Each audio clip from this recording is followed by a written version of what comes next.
Hello my dear students, good morning all of you. Hope you all are fit and fine at home during this pandemic situation due to COVID-19. Now from today onwards we are going to start up with our English literature part. We are going to start up with the first chapter, that is A New House, written by Neil Gaiman. Let's begin with the brief introduction of the author of the story. Neil Gaiman was born on 10th November 1960. He is an English writer famous for important fantasy works such as Stardust, American Gods, Coraline, and the Graveyard Book, and the epic graphic novel series The Sandman. Gaiman is an active voice on social issues as well, with his articles, blogs, interviews, and speeches widely followed. First of all, I'll tell you the summary of the story. The story tells that what happened when a girl named Coraline and her parents moved to a new house. In the course of exploring the house, Coraline discovers a door that opens onto a brick wall.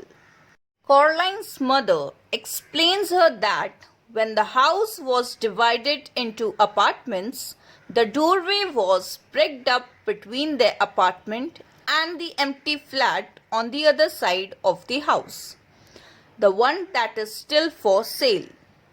One evening, Coraline goes to bed. She hears the creaking sound down the hall. A shadow scuttles past her door. She follows it to the room with the bricked up door. The shadow dashes inside. Coraline runs after it and opens the door. Oddly, there's nothing but the same old bricks. She goes back to bed and dreams of black shades with red eyes, sharp yellow teeth. They scurry about and sing to her in high-pitched voices. They made Coraline feel uncomfortable. Then she dreamt a few commercials, that means, and advertisements. After that, she dreamt of nothing at all. Children, now we will learn the story in detail. That was how she spent her 2 weeks in the house, exploring the garden and the ground. Exploring here means to travel around and find out different new things.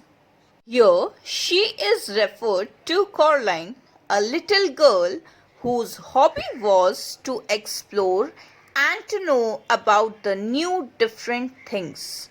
So, she used to always go outside and explore and find out the different things. Then what happens? See, her mother made her come back inside for dinner and for lunch, and Coraline had to make sure that she dressed up warm before she went out, because it was a very cold summer that year. But by going out, she did exploring every day until the day it rained, when Coraline had to stay inside. Every day she used to go outside and explore the things. But one day what happened? It rained so heavily that she had to stay inside the house, and she feels bored and tells her mother, "What should I do?" asked Coraline. "Read a book," said her mother. Then she says, "Watch a video, play with your toys, go and pester Miss Pink or Miss Forcible or the crazy old man upstairs." We can see that Coraline's mother tells her to read a book, watch video, play with her toys, and pester. Pester means to annoy or to trouble, and she tells to go and pester neighbors. "No," said Coraline. "I don't want to do all those things. I want to explore." Coraline didn't agree to do all those things, but she wanted to explore. I don't really mind what you do, said Coraline's mother, but as long as you don't make any mess. Coraline went over to the window and watched the rain come down. It wasn't the kind of rain you could go out in. It was the other kind. The kind that threw itself down from the sky and splashed where it landed. It was the rain that meant business, and currently its business was turning the garden into a muddy, wet soup. Means that day it was raining very heavily that it was not possible for anyone to go outside. Here we can see it was the rain that meant business. Business here means, children, work, and currently it worked as turning the garden into muddy wet soup. Coraline had watched all the videos. She was bored with her toys and she had read all her books. She turned on the television.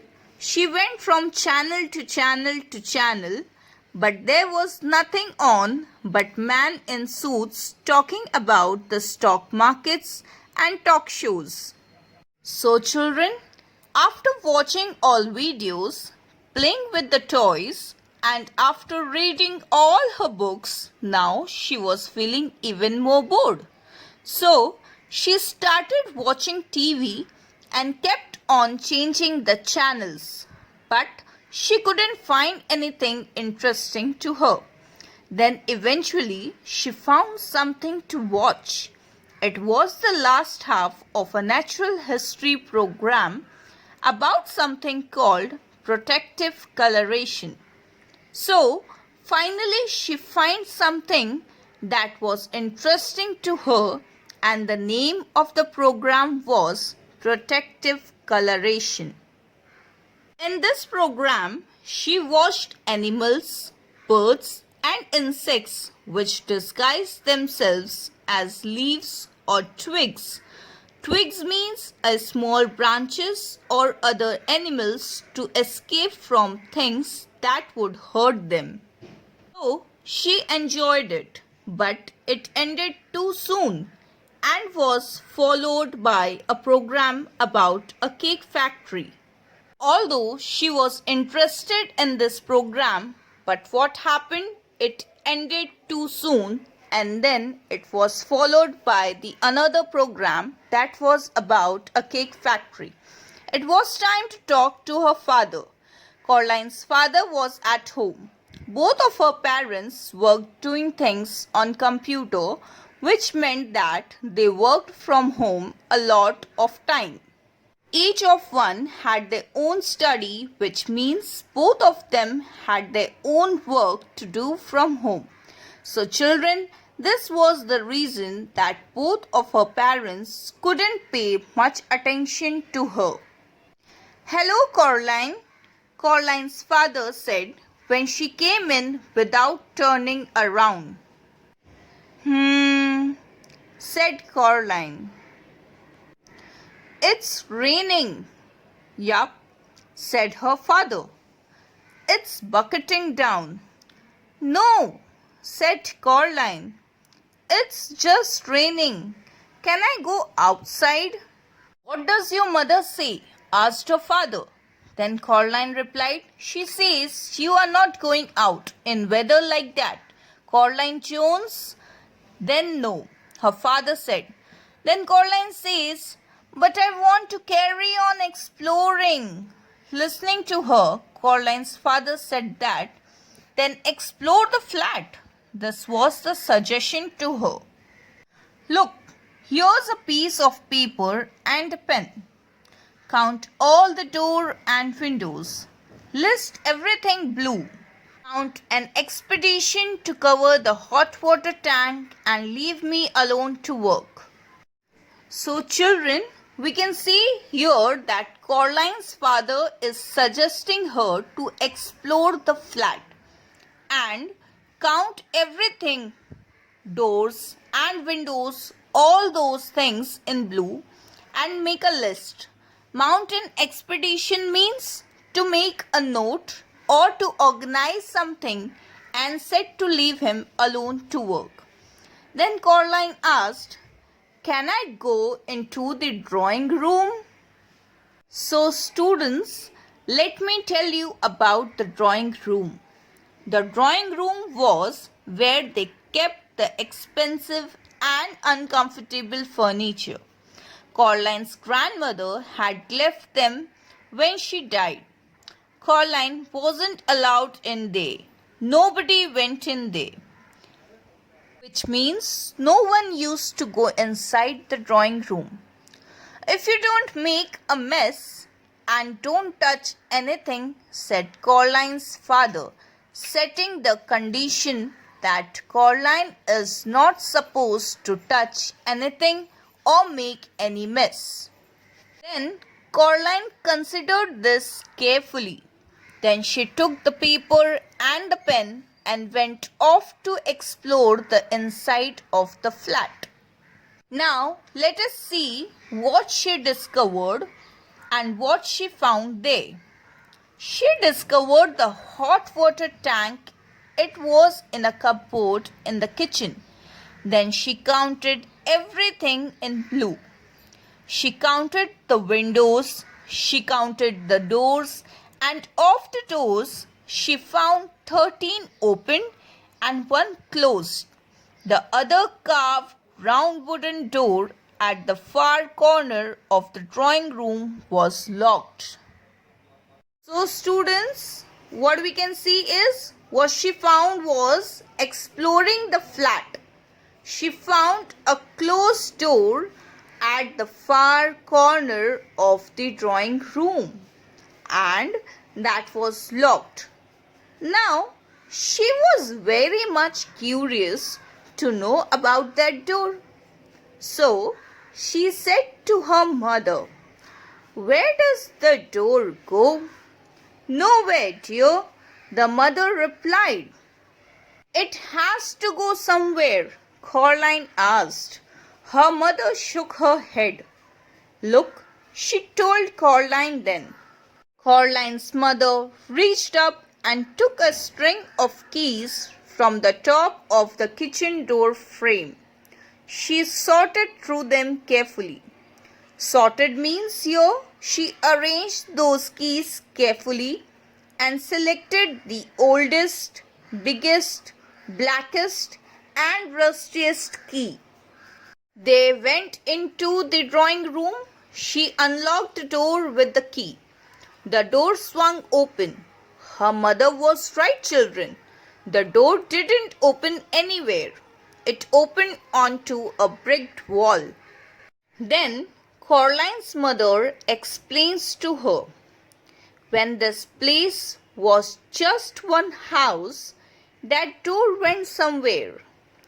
When they turned the house into flats, they simply bricked it up. The other side is the empty flat, which is on the other side of the house for sale." Seeing this, Caroline's mother shut the door and put the string of keys back on the top of the kitchen door frame. "You didn't lock it," said Caroline. Her mother shut. Here, shut means she raised her shoulder and said, "Why should I lock it? It doesn't go anywhere." Then Caroline didn't say anything. It was nearly dark outside now, and the rain was still coming down, pattering against the windows and blurring the lights of the cars in the street outside. So children, it was evening time now and still raining. Caroline's father stopped working and made them all dinner. Caroline was disgusted. "Daddy," she said, "you have made the recipe again." She didn't like what her father prepared for the dinner. Her father said, "It's leek and potato stew with a tarragon garnish and melted Gruyere cheese." Students, now here leek means a kind of vegetables like onion leaf and Steve means liquid food that can be made of veg or meat. Caroline didn't like it at all. Then she went to the fridge and got some microwave chips and a microwave mini pizza.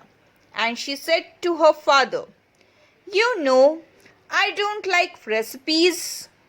While her dinner went around and little red numbers on the microwave oven counted down to 0. "If you tried it, maybe you would like it," said Caroline's father. But she shook her head because she didn't like it at all. That night, Caroline lay awake in her bed. The rain had stopped and she was almost asleep when something went tee-tee-tee-tee-tee-tee-tee-tee-tee-tee-tee-tee. She sat upon bed. Something went cree. Ah! She heard some unusual sound. Now Caroline got out of bed and looked down the hall, but saw nothing strange.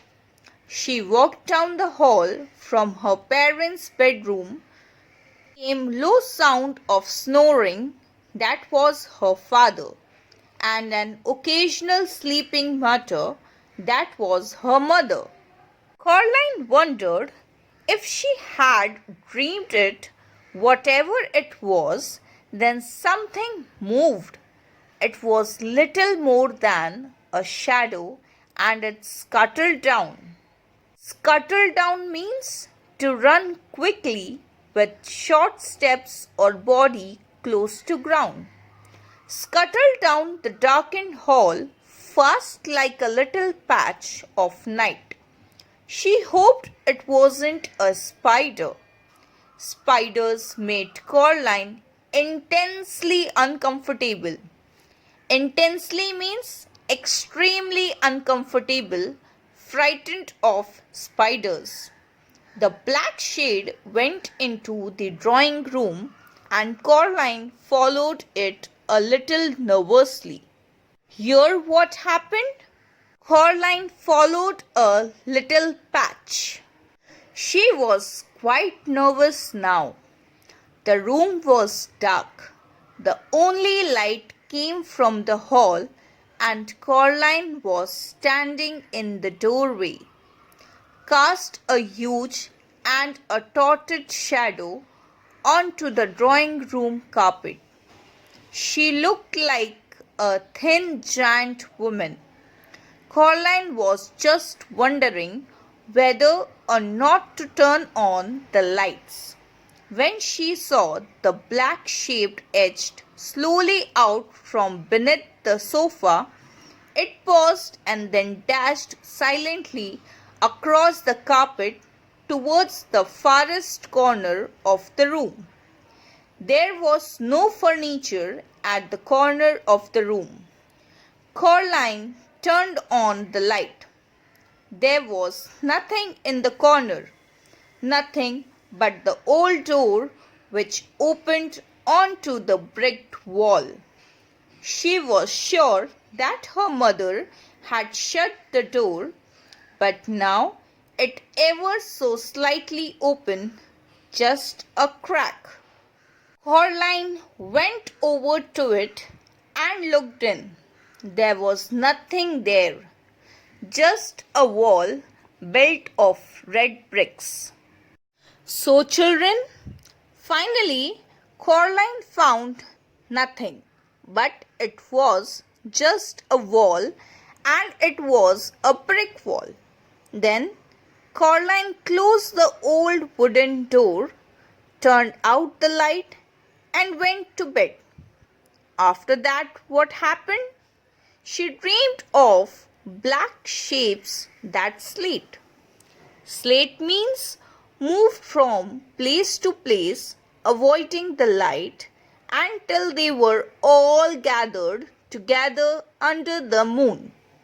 Little black shapes with little red eyes and sharp yellow teeth. That means she was imagining of all these. She was dreaming of. Then they started to say, "We are small, but we are many. We are many, we are small. We were here before you rose. We will be here when you fall." Their voices were high and whispering and slightly winning. Winny means unpleasant. High-pitched sound, they made Coraline feel uncomfortable. Coraline wasn't feeling good then.